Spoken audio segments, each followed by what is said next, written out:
강혜신의 오늘의 미국.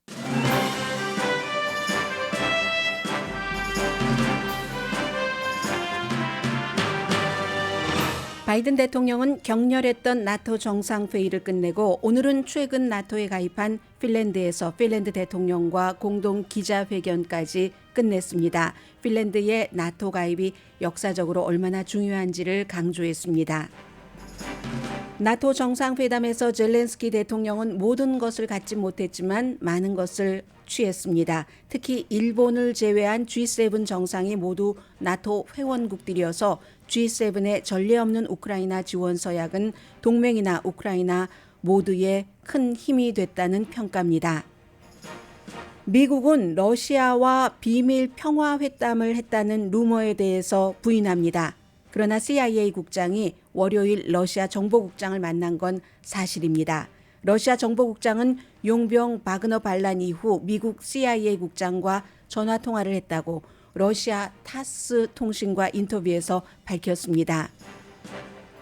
미국 인플레이션이 주춤하면서 주식시장은 어제 올 들어 최고치를 기록했습니다. 연방준비제도는 한 번 더 이자율을 올린 뒤에 더 이상은 이자율 인상을 하지 않을 것으로 전문가들은 보고 있습니다. 이자율에 민감한 나스닥 지수 어제 많이 올랐습니다. 미국은 지금 주변 바닷물의 온도가 90도가 될 정도의 폭염입니다.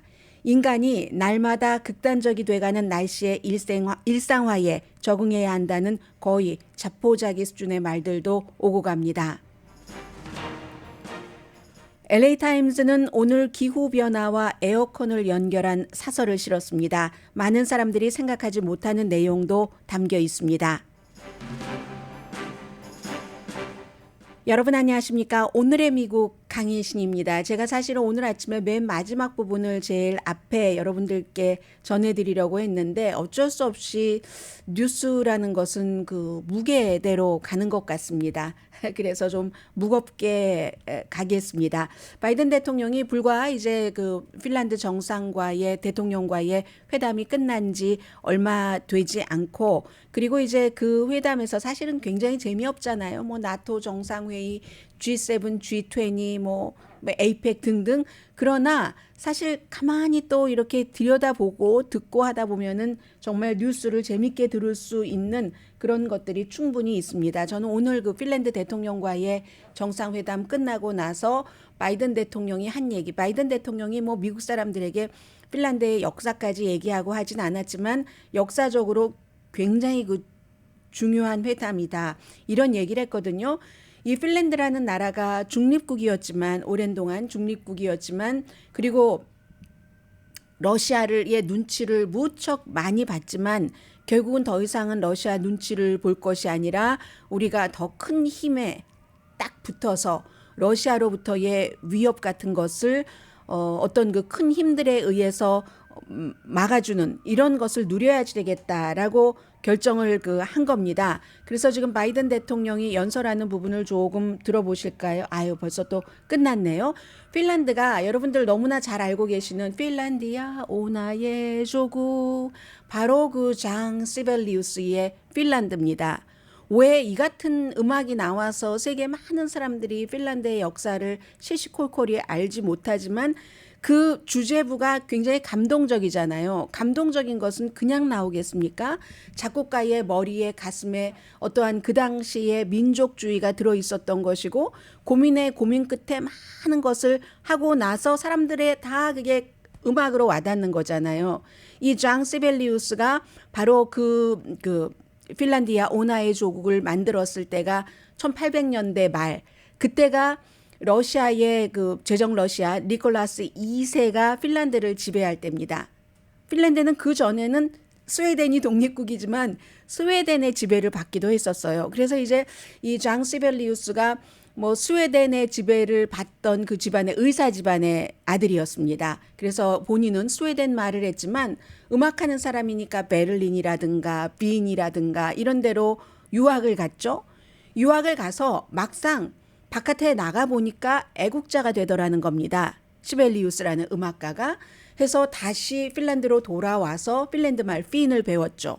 핀을 배우고 그 러시아의 압제가 그 실은 이게 이제 예술에까지 영향을 너무 많이 미치니까 일제 시대의 한국 압제와 러시아의 제정 러시아의 핀란드 압제가 다를 게 없습니다. 왜냐하면 제국주의나 독재자들이 다른 약소국을 식민지를 통치하는 방식은 똑같으니까 문화를 없애고 언어를 쓰지 못하게 하고 하니까 장 시벨리우스라는 사람이 핀란디아 오나의 조국 이것을 그 훌륭한 음악을 만들었던 곳이 핀란드입니다.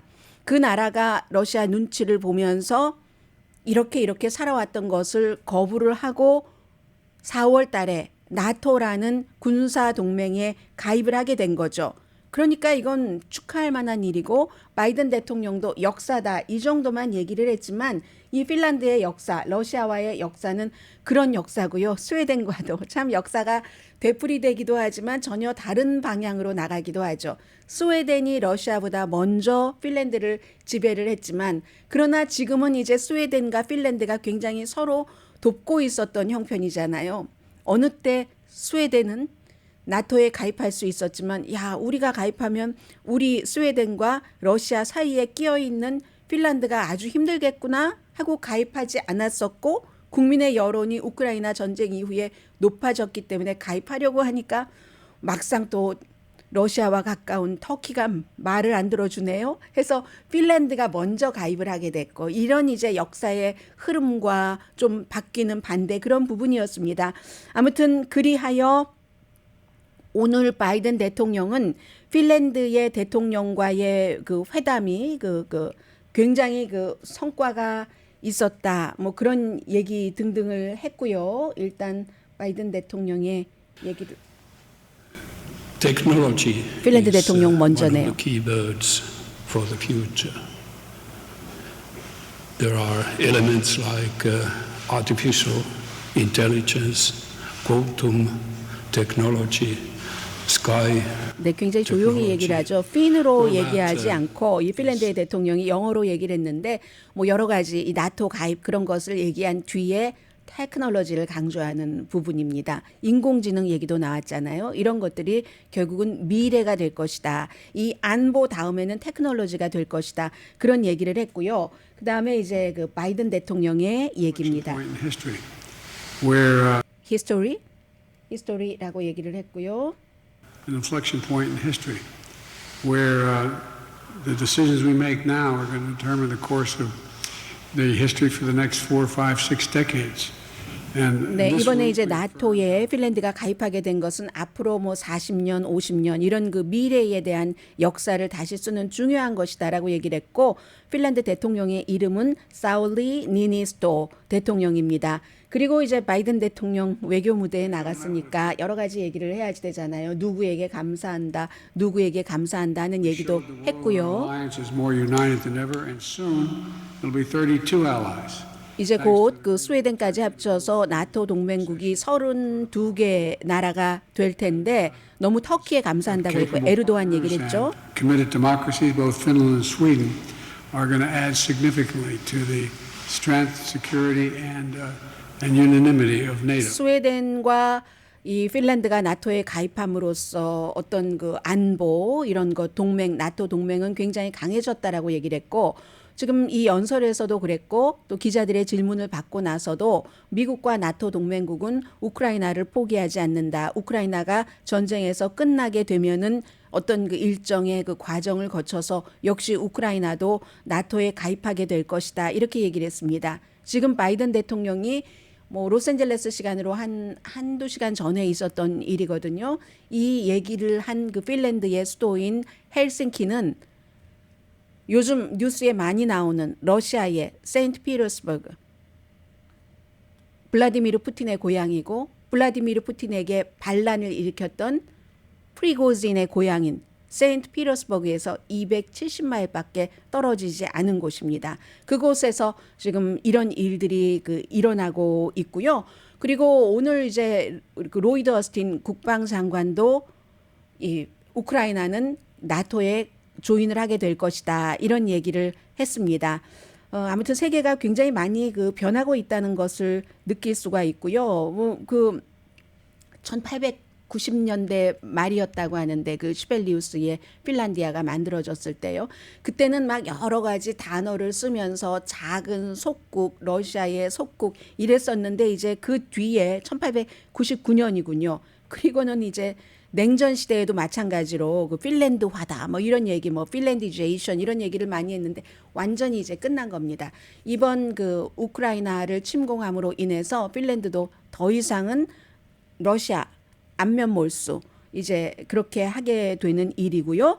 우크라이나의 경우는 젤렌스키 대통령이 사실은 어제 이전에 하루 전에는 뭔가 나토에 굉장히 불만이 있는 것 같은 얘기를 확 트위터에 던져버렸잖아요. 확실하지 않은 것은 이건 약한 것을 보여주는 것이다 라고 얘기를 했는데 어쩜 그게 그렇게 함으로 인해서 누군가가 마음들이 바뀌어서 우크라이나를 지금 타임라인을 정해서 나토에 가입하게 해주지 않을까 하는 마지막 카드였는지도 모릅니다. 배팅이었는지도 모릅니다. 그게 배팅이었다면 실패한 거죠. 왜냐하면 미국이 원치 않기 때문에 세계는 아직까지 북대서양 조약기구 나토도 미국의 그 의지로 많이 그 움직여지고 있습니다. 그렇지만 젤렌스키도 얻어간 게 없는 게 아닙니다. 전날은 불만은 했지만 이 바이든 대통령 만나기 전에 조금 부드럽게 뭔가를 풀어서 회담을 하고 얻은 게 많죠. 그리고 이제 G7 정상회담 정상들이 많은 걸 해준다고 했거든요. 나토 하면은 한 나라가 공격받았을 때 우리가 공격받은 것처럼 쫙 해주는 건데 G7도 추후에 아니라는 법도 없으니까 그게 이제 또 보여주는 것이기도 하고요. 클렘린이나 우크라이나의 그 다른 여러 돈바스라든가 이런 지역처럼 러시아가 또 침공할 때는 G7 국가들이 즉시 우크라이나와 연락을 해서 모든 장비를 다 주겠다. 우리가 줄 수 있는 현대 장비를. 지금은 그 장비 줄 때까지 많이 시간이 걸렸잖아요. 처음엔 이것만 주다가 그런 식으로 이제는 다 주겠다 했는데 그 나토 그 회원국이 답니다. 일본 빼고는.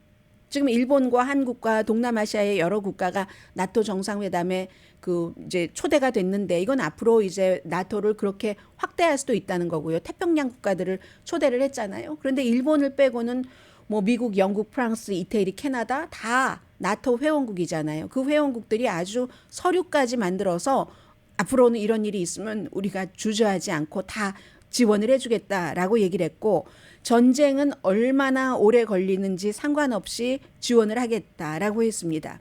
그랬더니 오늘 그 이코노미스트는 이런 지적을 했네요. 그러면 그걸 이제 미국에서 법으로 만들어야지 된다. 대만에 대해서 그럼 1970년대 말에 물론 하나의 중국이지만 대만이 침공을 당하면 미국이 또 지원을 한다 하는 그런 그 약속이 있잖아요. 그런 걸 미국이 해야지 된다. 근데 이것도요. 정권이 바뀌면 다 소용없습니다. 이번 정권에서 해놔도 다음 정권에서 뒤집을 수는 있지만 그럼에도 불구하고 뭐 이코노미스트는 아예 상원에서 먼저 하십시오. 이런 일이 있으면은 미국도 앞으로는 이제 뭐 더 적극적으로 도와준다던가 그리고 나서 하원을 설득시킵시오. 뭐 이런 얘기도 했고요. 상원에서는 어제 대통령이 누가 되든지 간에 나토에서 대통령 맘대로 탈퇴하지 못하도록 하는 그 같은 안이 공화당과 민주당 그 여러 의원들 한 10명 됩니다. 지금 결의안이 아니라 안으로 만들려고 초안을 작성하고 있는데 플로리다주의 마르코 루비오 의원이라든가 버지니아주의 그 조 맨신 의원이라든가 이런 사람들이 지금 앞장서서 팀 케인이 특히 앞장서죠. 버지니아주가 지역구인 팀 케인 전에 힐러리 클린턴의 부통령 후보로 러닝메이트로 뛰었던 그런 사람들이 마음대로 나토에서 탈퇴하지 못하도록 한다. 이건 이제 트럼프 전 대통령이 나토에서 탈퇴한다라고 얘기를 했고 그거 다 무용지물이야라고 얘기를 했는데 또 대통령이 될 가능성이 있으니까 지금 하게 되는 그런 일이고요. 그 사이에 이제 집속탄 우크라이나에 도착했습니다. 그리고 푸틴이 우크라이나를 열심히 때렸더니 동맹국들이 나토가 푸틴이 우크라이나를 때린 만큼 강해졌다 이겁니다. 그런데 여기서 또 끝이 아니에요. 뒤의 스토리는 뒤에서 우크라이나를 쏙 빼고 러시아하고 미국하고 회담하는 것 아니야? 그런 얘기는 뒷부분에 말씀드리겠습니다. 아직 정설은 아니고 근거는 어느 정도 있기 때문에요.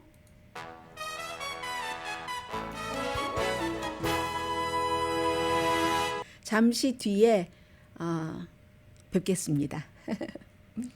라디오 서울 방송 오늘의 미국 듣고 계십니다. 네, 오늘 로스앤젤레스 타임즈 사설부터 전해드리겠습니다. 이 사설이요, 기후변화가 로스앤젤레스를 불태우고 따라서 로스앤젤레스 시는 에어컨 설치를 의무화해서 생명을 구해야지 된다.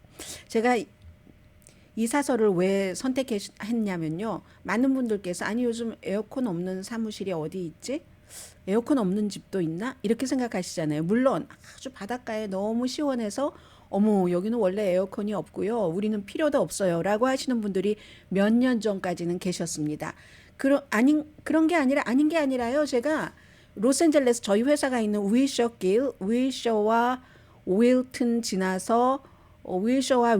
지나서 북쪽에 있는 아주 오래된 A자로 시작되는 한 아파트먼트 5층 이상이거든요. 작은 아파트먼트인데 그 아파트먼트를 저긴 무엇인가 하고 궁금해서 한번 들어가 본 적이 있습니다. 들어갔는데 거기도 마찬가지로 아주 뭐 옛날 건물이지만 잘 지어진 것 같아요. 그리고 이제 고풍이라는 거 있잖아요. 정원부터 그런 게 있는데 보니까 에어컨이 아예 없었어요. 뭐 창문 열어놓으면 맞바람 들어와서 에어컨이 필요 없다. 이것도 옛말입니다. 지난해 올해 사이에 기후가 너무 빨리 변하고 그 변하는 속도가 너무 심각하니까 이런 게 있는데, 이제 하나는 그런 뜻에서의 에어컨이 필요 없었다가 필요하게 된 사람, 또 하나는 그 한인 분들만 하시더라도 그냥 보통 아파트먼트에 사시더라도 에어컨 정도는 있는 아파트먼트에 사시는 분들이 많으시지만 실제로는 로스앤젤레스 타임즈가 사설까지 쓸 정도가 되면은 에어컨이 없는 그런 그 아파트먼트에서 엄청 고생하시는 분들도 많다는 뜻이 됩니다. 이건 제가 왜 말씀을 드리냐면, 스몰 비즈니스를 하시는 분들께서 아니 왜 다른 인종 왜 저 직원이 요즘 일하는 게 저렇게 더디지? 성의가 없어. 일하기가 싫어졌나? 다른데 일자리를 알아보는 것 아니야? 괘씸하게 시리. 이렇게 생각하실 수도 있잖아요. 그런데 이제 이번 주말부터는 굉장히 더워지니까 아파트먼트도 없이 집에서 많은 사람들이 함께 살아야지 된다면 그분들의 컨디션이 좋을 리가 없겠다. 이제 이런 생각도 저는 문득 들었고요. 자, 그리고 로스앤젤레스 타임즈 사설을 아무튼 전해드리겠습니다. 너무 제가 감상적인 얘기를 드렸나요? 어쨌든 들어보시면은 여러분들 판단하시기 바랍니다. 실내에 에어컨이 없는 집이 의외로 많다. 특히 나이 드신 분들께는 이게 너무 결정적이라고 얘기를 합니다. 실내 안에서는. 밖에서도 마찬가지죠. 고온 관련 질병으로 숨지는 사람들이 많고 이미 로스앤젤레스가 조금 늦게 왔어요. 이 더위가 올해는 다른 지역이 먼저 왔기 때문에. 그런데 로스앤젤레스는 이 더위, 폭염은 더 위험하답니다. 다른 지역보다. 왜냐하면 보통 때는 아예 우리 그늘에 들어가면 괜찮아. 이렇게 우리가 늘 얘기를 했었잖아요. 이제는 아닌 거죠. 역사적으로 좀 수온한 날씨, 마일드한 날씨에 적응이 됐었던 우리들인데 에어컨디션이 없어도 저도 지난해에 아마 거의 처음 많이 틀은 것 같아요. 그 전까지는 뭐 먼지도 나오고 뭐 아무튼 싫어서 그 느낌도 싫고 해서 저는 잘 안 틀었었거든요. 그런데 지난해 그랬는데 올해는 더 필요하다는 얘기잖아요. 로스앤젤레스가 기온이 1950년대 이후 2도 높아졌답니다. 세계적으로 지금 2도까지는 안 높아졌거든요. 1점 몇 도 높아졌는데 이렇게 많은 이상한 현상들이 일어나는데 로스앤젤레스는 2도 정도 높아졌고, 그리고 이제 더워지면 더 오래 가고 그 더위가 더 강하고 더 자주 그런 일이 반복되는데, 수십 년 전에 지어진 집이 이처럼 몇 년 사이에 확 바뀌어버린 기후에 견디겠습니까? 이런 기온에 적응하도록 지어진 집이 아니라는 얘기입니다. 그리고 중요한 건 랜드로드가 캘리포니아 주법인데 겨울에는 이제 막 너무 추우니까 뭐 70 몇 도 이상, 70도 이상이라고 하네요. 난방은 의무적으로 70도 이상으로 할 수 있도록, 전기요금은 누가 내든지 간에 그렇게 하는 것이 의무인데 이게 더위에는 그 법이 없답니다. 그래서 렌탈 유닛에는 의무가 아니라는 거죠. 뭐 집이 됐건 뭐 콘도미니엄이 됐건 뭐 여러분이 주인이실 땐 알아서 하시는 거지만 렌트 들어서 하시는 분들을 말씀을 드리는 겁니다. 아주 위험하다라고 얘기를 하죠. 온실가스 오염이 세계적으로 기온 상승을 아주 높이고 로컬에도 생명이 위독할 수도 있는데 여기에 집에 에어컨이 설치되지 않으니까 어떻게 할 수가 없다는 얘기입니다.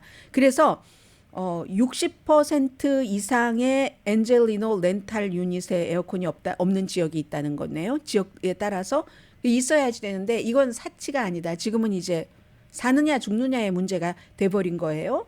한때 필요 없었던 바닷가에도 이제는 바닷가 그 주변의 아파트먼트나 집에도 에어컨이 필요한 시대다. 기후변화 때문에. 그렇기 때문에 이건 주정부에서 안 되면 로컬에서라도 규제가 필요하다는 겁니다. 굉장히 그 로스앤젤레스 타임스가 로컬에 중심을 맞춘 사설을 쓴 거죠.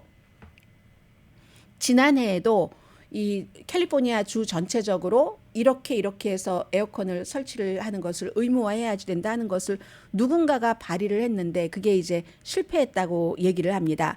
로스앤젤레스에서도 지난번에 이제 그 라티나들이 막 얘기하면서 그게 오디오가 터지고 해서 그 누리 마티네즈 시의장이 물러났잖아요. 할 수 없이 쫓겨나는 식으로.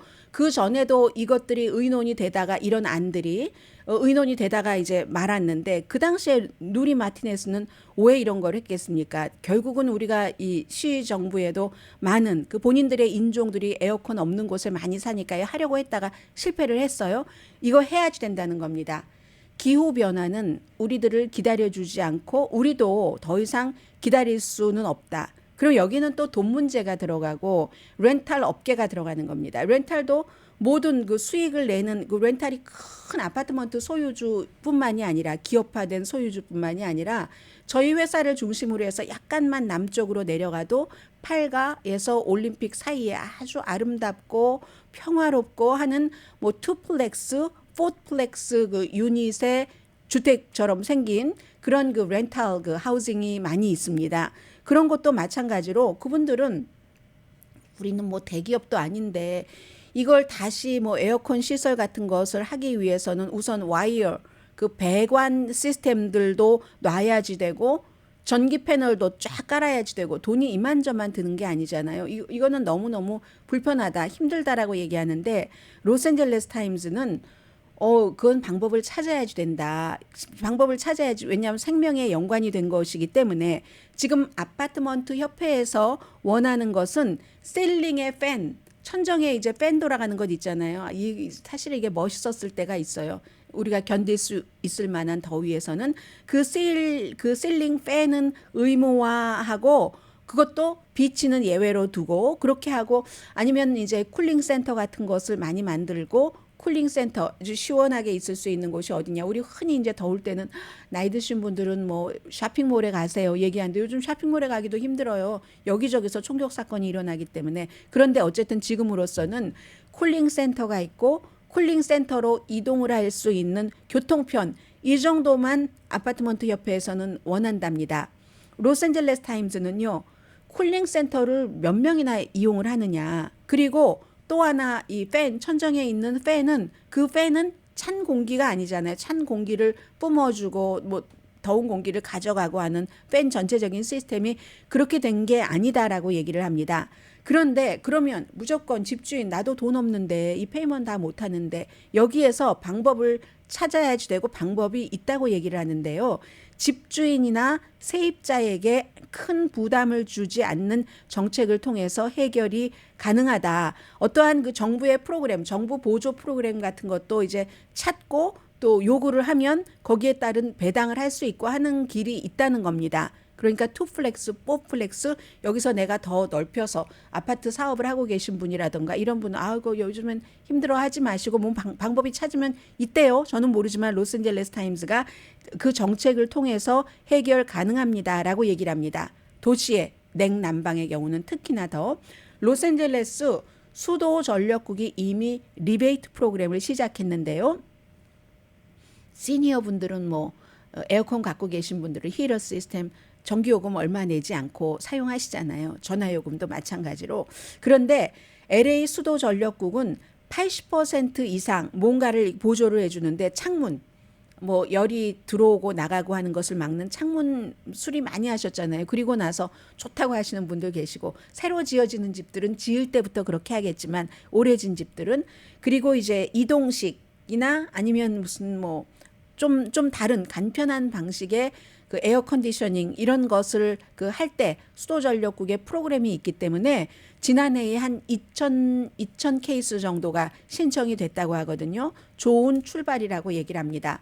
또 주정부에서도 게빈 뉴섬 주지사가 2천만 달러 정도를 들여서 캠페인을 하는데 이 열기, hit의 위험함에 대해서 역시 이제 전부 마찬가지입니다. 창문에서 더운 공기 안 들어오게 하고 무슨 뭐 차가운 공기도 안 들어오게 하고 하는 그런 것, 또 히트 펌프 같은 것, 다른 장비 이런 게 있으니까 로스앤젤레스에서 주정부에서 프로그램을 가져오든지 아니면 뭐 작은 유닛의 아파트먼트라든가 이런 그 투플렉스, 포플렉스 유닛의 어떤 분들은 또 뭐 LA 수도전력국 프로그램 같은 것도 있으니까 일단 렌트 들어서 사시는 분들께 여러 가지 프로그램을 통해서 해결을 해줘야지 된다. 이런 얘기를 로스앤젤레스 타임스가 하고 있습니다.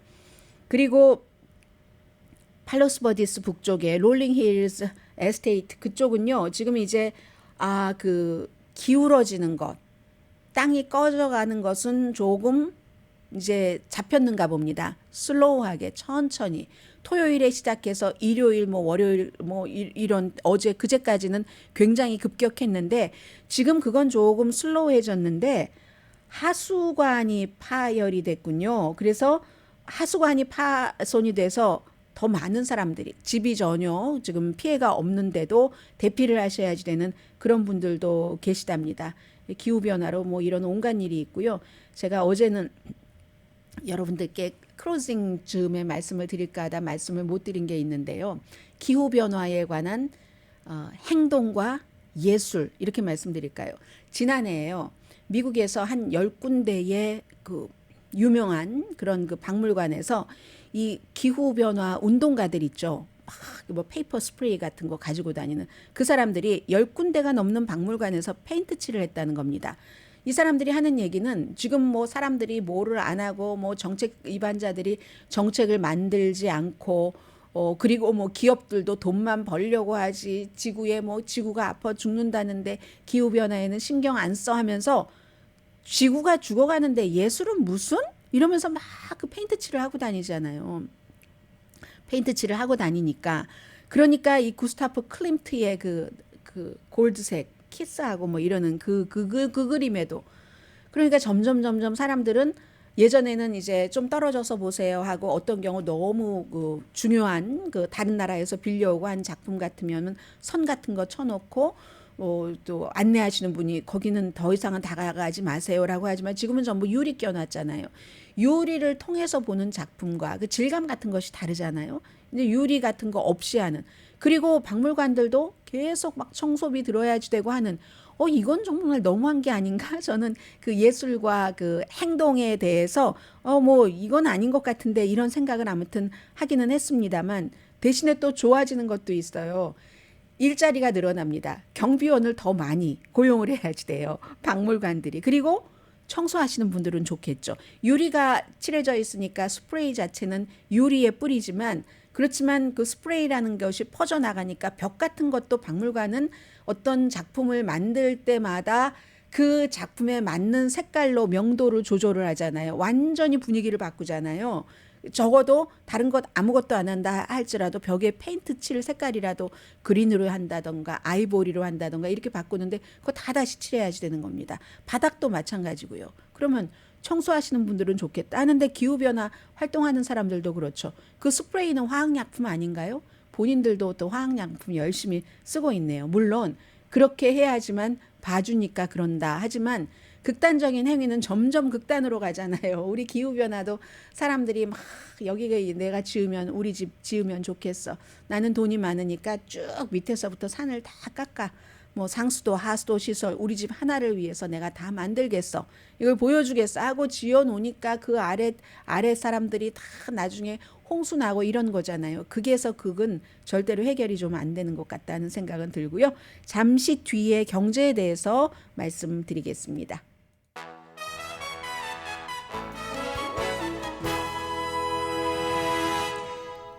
라디오 서울 방송 오늘의 미국 듣고 계십니다. 네, 이제 2년 이상 많은 분들을 괴롭혔던 인플레이션은 잡힌 듯 보입니다. 거의 모든 그 전문가들이 이제 인플레이션은 잡힌다.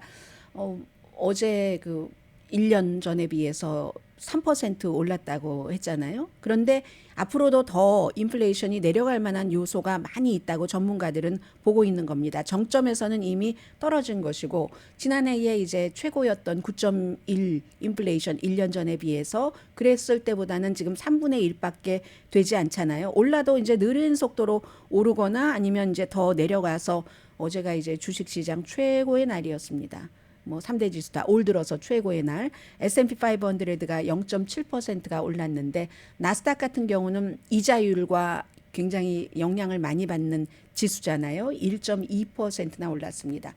왜냐하면 인플레이션이 잡히면 더 이상은 연방준비제도가 그렇게 급격한 이자율 인상을 할 필요가 없겠구나라고 미리 생각을 하는 겁니다.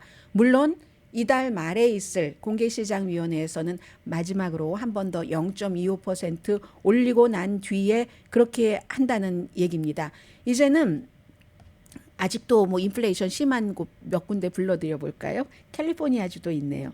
야, 미국에서요, 이 인플레이션 물가 상승률이 가장 지금 높은 곳은 플로리다주네요. 템파와 세인트 피터스버그. 세인트 피터스버그 하면 요즘은 플로리다의 세인트 피터스버그가 생각나는 게 아니라 러시아의 세인트 피터스버그가 생각납니다. 조지아주의 그 아틀란타, 그리고 샌드 스프링스, 로즈웰 지역, 미시건의 디트로이트, 미주리 세인트 루이스, 워싱턴의 시애틀 타코마 지역도 물가가 아직 비싼가 보죠. 그 다음이 샌디에고입니다. 캘리포니아주. 콜로라도의 덴버 오로라. 그러니까 많이 아는, 우리들이 많이 아는, 사람들이 많이 사는 대도시가 아직 물가가 안 잡히고 있는 거죠. 다시 이제 플로리다, 텍사스의 이제 달라스, 포트워스, 알링턴 이쪽 지역, 플로리다 좀 전에 말씀드린 곳은 마이애미고요. 그러니까 마이애미보다 템파와 세인트 피터스버그 그리고 클리어워터 이 지역이 훨씬 인플레이션이 높네요. 마지막으로 10번째가 여기는 아닐 것 같은데 그러네요.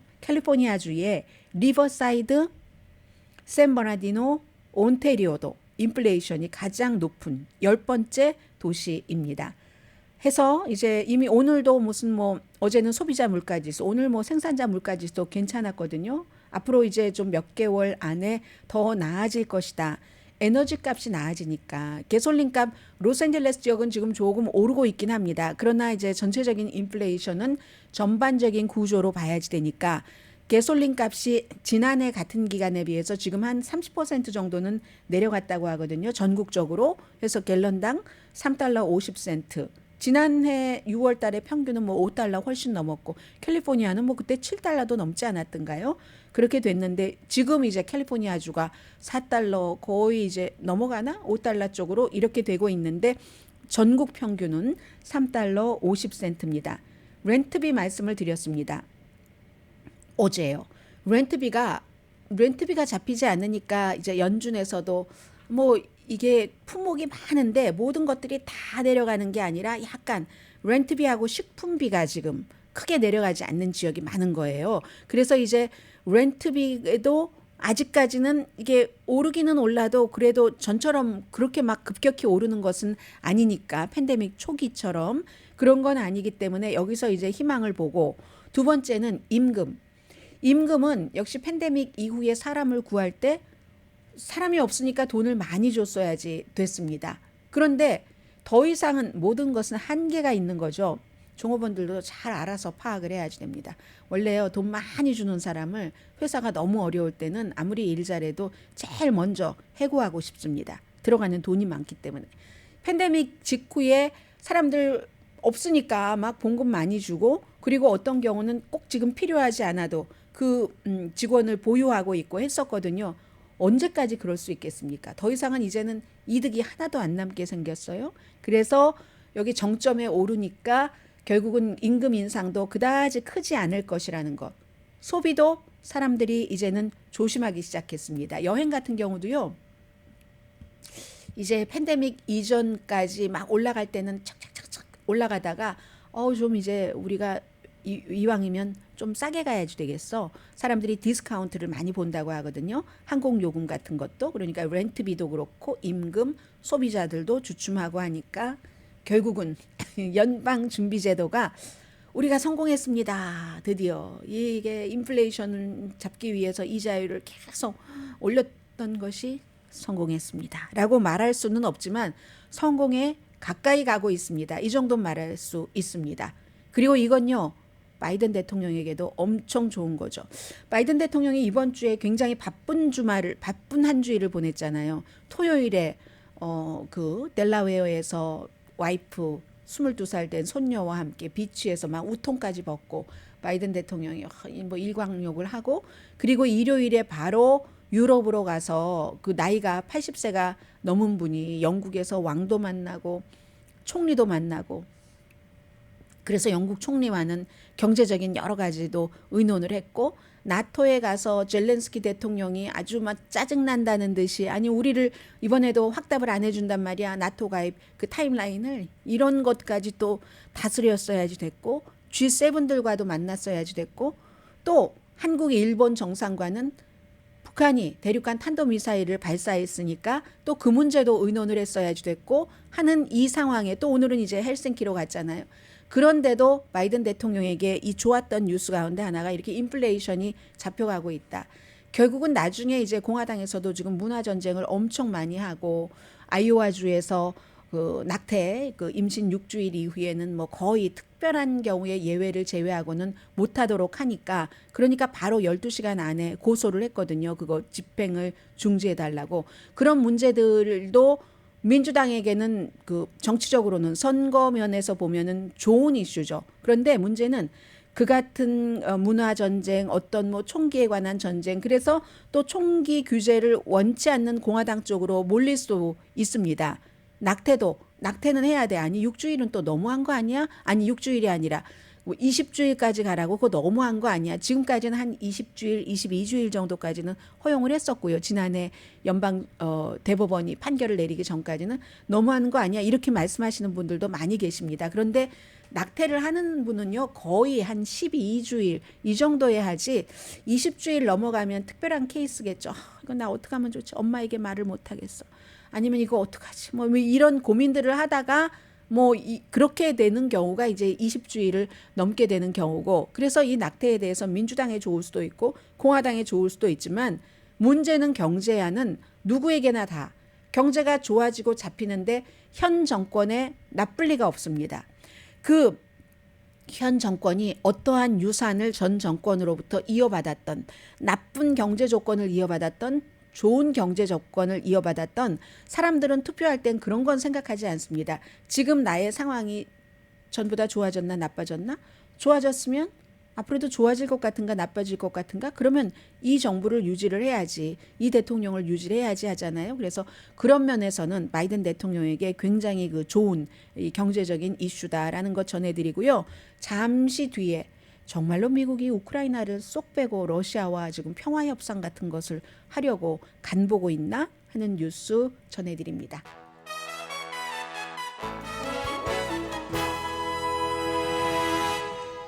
라디오 서울방송 오늘의 미국 듣고 계십니다. 지금 CIA 국장이 빌 번스 국장인데요. 러시아의 그 SVR 국장 세르게이 나리슈킨과 월요일에 터키의 수도 앙카라에서 만났답니다. 러시아도 이제 미국도 CIA가 있고 FBI가 있듯이 러시아도 국내 파트, 해외 파트가 있어서 해외 파트죠. SBR이 약자고요. 그래서 이제 두 사람이 만났다는 건데 우크라이나 관계자는 없이 만났다. 이 내용이 미국에서 먼저 새어나온 게 아닙니다. 클렘린 쪽에서 먼저 새어나왔거든요. 러시아 쪽에서 먼저. 그리고 나서 이제 미국에서는 확인을 해주지 않았었는데 결국은 이제 무슨 BBC 방송이라든가 가디언이라든가 아니면 또 러시아 쪽의 뉴스에 능한 프랑스의 매체라든가 다 그 조사를 한 결과 결국은 만난 것을 확인을 받았고, 전쟁 끝내기를 위해서 우리가 만난 게 아니다. 만난 게 확인이 되니까 그렇게 얘기를 하면서 중요한 목적은 러시아가 이 전쟁에서 전쟁 얘기를 하긴 했네요. 핵무기를 사용해서는 안 된다는 이런 것을 전달을 했고, 또 미국인 구류돼 있잖아요. 월스트리트저널 그 기자는 이제 100일이 넘었습니다. 그런 얘기를 했다라고 말을 하고 어떤 종류의 협상도 하지 않았다. 우크라이나 전쟁에 대해서 말하지 않았다. 우크라이나 전쟁에 대해서 말한 거 아닌가요? 러시아 핵무기 사용 이런 얘기를 했으면 그런 얘기고요. 그리고 또 며칠 전에 월요일이었죠. 젤렌스키 대통령이 나토에 가기 전에 헤르손을 방문을 했습니다. 그런데 젤렌스키 대통령이 뭐 헤르손만 방문한 게 아니라 요즘에 전쟁 중인 대통령치고는 참 해외 방문이 잦다 하는 생각 여러분 안 하세요? 뭐 나토 국가들 막 방문하면서 이번에 나토 정상회의가 있으면 저희 뭐 좀 이렇게 타임라인이라도 정해주게 언제 가입하는지 이런 그 뭐라고 하나요? 부탁하는 캠페인을 하고 다녔었잖아요. 그리고 헤르손 8개월 동안이나 러시아가 장악하고 있었는데 우크라이나가 탈환을 했습니다. 거기에 딱 가니까 우크라이나 그 국가가 쫙 울려 퍼지고 우크라이나의 국기가 쫙 올라가고 뭐 국가도 부르고 대통령이 그랬습니다. 그때 뭐라고 얘기를 했냐면 그게 월요일이었네요. 앞으로 나아가야지 된다 하면서 우리는 평화에 대한 준비가 돼 있다. 우리나라를 위한 평화다. 이렇게 얘기를 했었거든요. 그러니까 이거 뭐 그 자리에 우크라이나 사람은 없었다고 하는데 갑자기 또 평화 얘기를 하네. 젤렌스키 대통령이. 이렇게도 사람들은 그 이런 언론 매체에서 일하는 사람들은 생각을 했었고요. 그때 이제 러시아 신문 코메르산트에서 딱 크렘린 대변인이 나와서 얘기를 한 겁니다. 얘기를 했는데 뭐 만났습니까? 뭐 이런 얘기에 대해서 확인도 안 하고 부정도 안 하고 그랬는데 제가 정말 말씀드리고 싶은 건 이 내용입니다. 러시아와 미국이 전쟁이 시작되고 나서도 이렇게 정보국 사람들은 그 핫라인을 항상 열어둡니다. 마지막으로 러시아의 중요한 인물을 만났던 사람은 미국의 외무장관입니다. 앤토니 블링켄 외무장관이 이제 그 러시아의 외무장관을 당시에 이제 제네바에서 1월 달에 만났습니다. 그리고는 이제 중요한 인물이 만난 건 이번에 CIA 국장과 러시아의 카운터파트죠. 카운터파트가 함께 만난 건데 SBR 국장이 만난 건데 CIA 국장은요. 공식적인 채널로 대통령이 뭔가를 다른 나라와 하기 어렵거나 공식적인 채널이 아닌 것이 더 낫다고 생각할 때 CIA 국장을 활용을 합니다. 이번에도 빌 번스 국장도 마찬가지가 되겠죠. 그래서 이게 이제 그렇지 않을까 이렇게 생각을 하고 또 하나는 미국에서 또 그 마크 밀리 합참의장이 지난주에 지금 우크라이나가 반격을 시작을 하긴 했는데 그 반격이 좀 뭔가 교착인 것 같아 라고 얘기를 하면서 해결 가능성은 있다고 믿습니다. 이런 얘기를 했습니다. 그랬더니 이제 전부 이거 뭐 평화 뭐 하는 거 아니야? 그래서 이제 그리고 나서 나토 협상이 끝나고 난 뒤에는 그래서 평화 협상 같은 것을 하려면은 우크라이나가 나토에 가입이 되면은 그게 러시아를 자극해서 안 되니까 그런 것 아니야? 이런 얘기를 합니다만은 미국에서 처음부터 지금까지 계속 하는 얘기는 이 얘기입니다. 우크라이나가 결정을 할 일이다. 러시아와 휴전을 하고 평화 협정을 하던 전쟁을 끝내던 그 마지막 이것은 우크라이나가 결정을 할 일이다라고 얘기를 하고 젤렌스키 대통령도 이런 부분에 대해서는 굉장히 강하게 얘기를 합니다. 그 우크라이나가 결정을 할 일이다 하고 나서는 집속탄이 딱 그 우크라이나에 이제 도착을 한 거고요. 그 돌아가서 제가 드리고 싶었던 말씀은 CIA 국장과 러시아의 그 정보국장은 항상 전화 통화를 하고 러시아의 용병 바그너 용병대장 프리고진이 반란을 일으켰을 때 있죠. 그때도 통화를 했답니다. 미국은 계속 그 당시에 강조를 했었던 것은 우리는 아무 상관없어요. 누군가가 프리고진을 서방 세계에서 조종했다고 하잖아요. 우리 아무 상관없어요. 이런 얘기를 했는데 어쨌든 상황은 알아봐야 되니까 러시아라는 중요한 국가에서 반란이 일어났으니까 그래서 이제 그 통화를 했다. 거의 1시간 통화를 했다고 하거든요. 그때는 대부분 우크라이나에 대해서 통화를 했다. 말이 앞뒤가 좀 안 맞아요. 뭔가가 물밑에서 일어나고 있는 것은 아닌가 이런 생각이 들고 우크라이나는 아니 우리가 그거 다 알아서 할 일이에요 하지만 우리가 다 알아서 할 일은 아닌 것 아닌가요? 왜냐하면은 서방 세계가 우크라이나가 전쟁을 그 용맹신과 국민과 군인과 정신과 모든 것으로 하지만 처음엔 비디오로 정치를 했어도 했지만 다른 나라들도 지분이 있잖아요. 무기를 지원한 것은 미국을 포함한 유럽을 포함한 나토 국가들 다른 나라들이잖아요. 근데 뭔가가 뭐 있는 것 같기도 합니다. 그런데 뭔가가 있기도 하는 것은 항상 많이 있어 보이다가 중간에 뭔가가 딱 이렇게 얽혀서 없어지기도 하고요. 왜 뭔가가 있어서 평화가 되는가 하는 것을 세계에서 주목하는 것은 공급망 문제, 에너지 문제 다 우리 돈과 삶과 연결되기 때문에 우크라이나 전쟁을 지켜보고 있습니다. 강혜신이었습니다.